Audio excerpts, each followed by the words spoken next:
We actually had a list of things that we were going to touch on. And so I'm going to throw a little bit of that out there. Rates being, I think, the biggest, hot topic right now. So what are you seeing, Britt, on the rate side, and why is that happening? Well, rates are rising. In case anybody was wondering, we're over 5 on the 30-year mortgages, which, if you haven't been paying close attention and you've been in, maybe you've been a homeowner or something for a long time, or real estate, most real estate professionals have been paying attention. But 5 is a great rate by any historical measure, but it's not a great rate by the measuring of the last, 5 years, right? So, correct.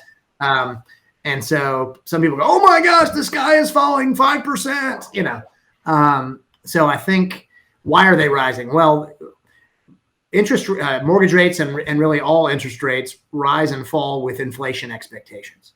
Okay. And so we have this inflation, and again, we can point to lots of things. I mean, supply chains, you mentioned, clearly supply chains remain a problem. They've been a problem ever since COVID hit, and they haven't fixed themselves. So that's things like that are just naturally occurring, and you couldn't do anything. But then there's also some, as I mentioned earlier, or alluded to, just all the monetary stimulus that our governments have passed, and then the quantitative easing, which is the Federal Reserve trying to artificially push down interest rates.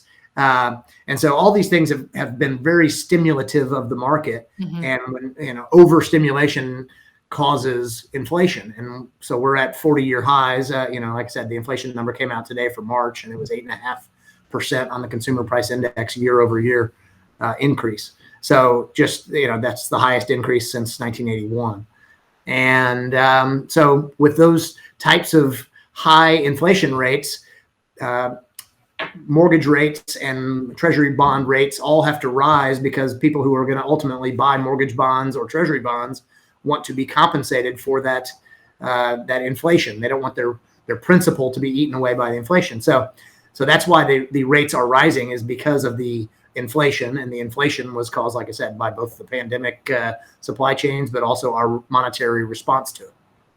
Well, and we talked about this the other day too, was, some of our, government trying to hedge their bets on a recession and trying to get ahead of that, was also increasing the rates very aggressively on secondary homes, vacation homes, investment properties.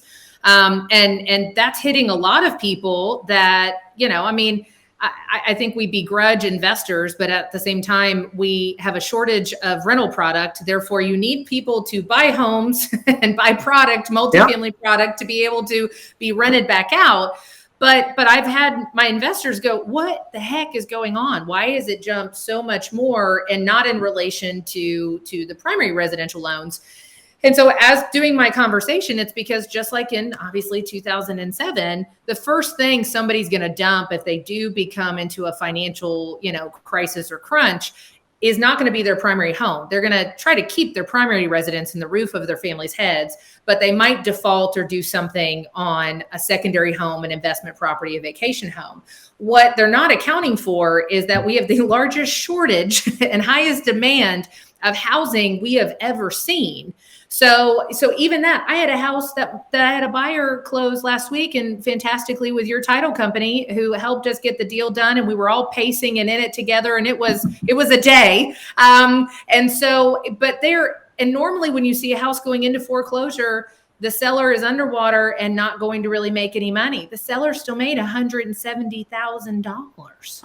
Well, and that's so people talk about, is there a housing bubble? I mean, that's kind of the question that a lot of people are asking. And I would say we certainly have had significant price appreciation, which in some ways resembles a bubble, right? Because a bubble has price appreciation as well. But the concept, when somebody uses the word bubble, that means, is it rising in a way that is going to pop in a dramatic fashion? And, like in 2007 into 2008, we created a bubble there because of the mortgage lending practices of the day. And, those of us in the industry back then in the mid 2000s, 2005, 6, and 7, we kind of knew that there was some weird stuff happening that was going to end poorly for some people. We didn't know exactly. I didn't know exactly magnitude of it. But like when I fast forward to today, we've had significant price appreciation once again, but like it's not really something artificial in terms of mortgage lending.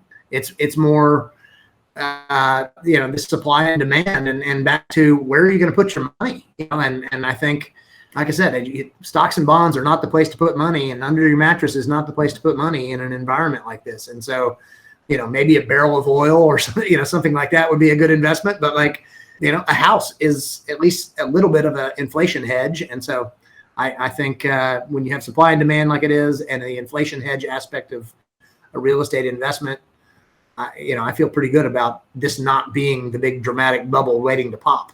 Thanks for watching, and check out our full discussion at the link in the show notes below. Hit that subscribe button and give this video a thumbs up, which helps us get introduced to more like-minded people just like you.